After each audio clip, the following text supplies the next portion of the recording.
All right, let's dive into a question that gets people talking and sometimes arguing fast. What's worse, classism or racism? And I'm not talking about feelings or opinions here. I want rapid-fire science. Let's go. First up, definitions. Classism is discrimination based on social class. Think wealth, education, or occupation. Racism? That's discrimination based on race or ethnicity. Both leave scars, but how deep do they go? Let's hit classism. Studies show being born into a lower socioeconomic class can literally shave years off your life. The World Health Organization links poverty to higher rates of heart disease, diabetes, and mental illness.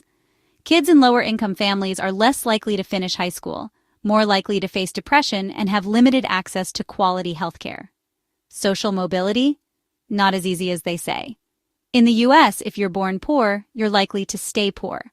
Period. Now, racism. Decades of research show that experiencing racism isn't just emotionally painful, it's physically damaging. Chronic exposure to discrimination spikes stress hormones, raising blood pressure and increasing the risk of chronic diseases. Harvard studies found that even anticipating racism can lead to anxiety and depression. In healthcare, Black and Indigenous populations often get worse treatment for the same conditions compared to white patients. And let's not forget the infamous weathering effect, where the stress of racism literally ages people faster at the cellular level. So, which is worse? Here's where it gets tricky, because science says the two are tangled up. In many countries, being a racial minority often means being pushed into a lower social class. That means people experience both classism and racism at the same time. Researchers call this intersectionality. It's not just adding racism plus classism, it's multiplying the impact.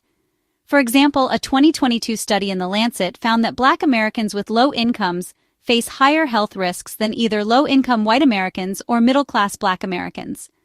The double punch is real. So, if you're looking for a scientific winner, here's the hard truth. Classism and racism both destroy health, limit opportunity, and fuel inequality. But when they team up, that's when the real damage happens, especially for people who get hit by both. At the end of the day, whether it's classism or racism, the real challenge is fighting both, because science shows neither one should get a pass. If we want healthier, fairer societies, we've got to tackle them together. Supported by Lapreuve.com. Subscribers to the channel receive 25% discount for coffee, nopal, pinole from Mexico. Just let know on info@lapreuve.com.